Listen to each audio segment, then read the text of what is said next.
جب جمعے کا دن آئے، جب عبادت کا دن آئے، خصوصی توجہ رغبت کے ساتھ انسان اپنے آپ کو صاف ستھرا کر کے، نہلا کر، کپڑے نئے پہن کر، خوشبو لگا کر، پوری توجہ کے ساتھ بندہ اپنے رب کی بارگاہ میں جائے کہ اگر میں نے پورا ہفتہ کام کیا ہے اور پورے ہفتے میں میری ذمہ داریاں اور کام نہیں ختم ہوئے تو ایک دن اور بھی گزاروں گا، پھر بھی نہیں ختم ہوں گے۔ یہ زندگی تو اسی طرح سرکل کے اندر دوڑتی رہتی ہے، چل رہی ہے،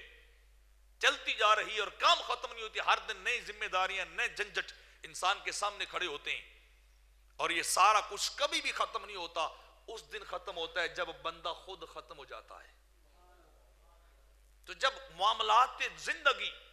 امور زندگی اور امور حیات ختم نہیں ہونے والے ہیں، تو یہ تو روزانہ کی بات ہے، کیوں نہ سب کچھ چھوڑ کر سب سے پہلے تیار ہو کے رب کی بارگاہ میں چلا جائے، رب کی بارگاہ میں پہنچا جائے سب سے پہلے۔ تو فرمایا کہ تمہیں اللہ کی بارگاہ میں آخری دن موسیٰ علیہ السلام سے فرمایا جا رہا ہے، سارا کام کاج چھوڑ کر اپنے رب کی بارگاہ میں جانا چاہیے۔ تو یہ 10 باتیں خالق کائنات نے ارشاد فرمائی، اور فضالہ بن عبید رضی اللہ تعالیٰ عنہ روایت کرتے ہیں کہ آقا علیہ السلام نے جب خطبہ حجۃ الوداع ارشاد فرمایا تو اس کے اندر آپ نے فرمایا میں تمہیں نہ بتاؤں کہ کامل مومن کون ہے؟ صحابہ 1.25 لاکھ کے قریب صحابہ ہیں، میرے آقا نے پوچھا میں تمہیں بتاؤں بھلا کامل مومن کون ہوتا ہے؟ عرض کی حضور بتائیے، تو آپ نے فرمایا کامل مومن وہ ہے جس سے لوگوں کے جان اور مال امن میں رہیں، جو کسی کی جان کو نقصان بھی نہ دینے والا ہو، جو کسی کے مال کو بھی لوٹنے والا نہ ہو، جو کسی کو کسی انداز میں بھی نقصان دینے والا نہ ہو۔ فرمایا وہ کامل مومن ہے۔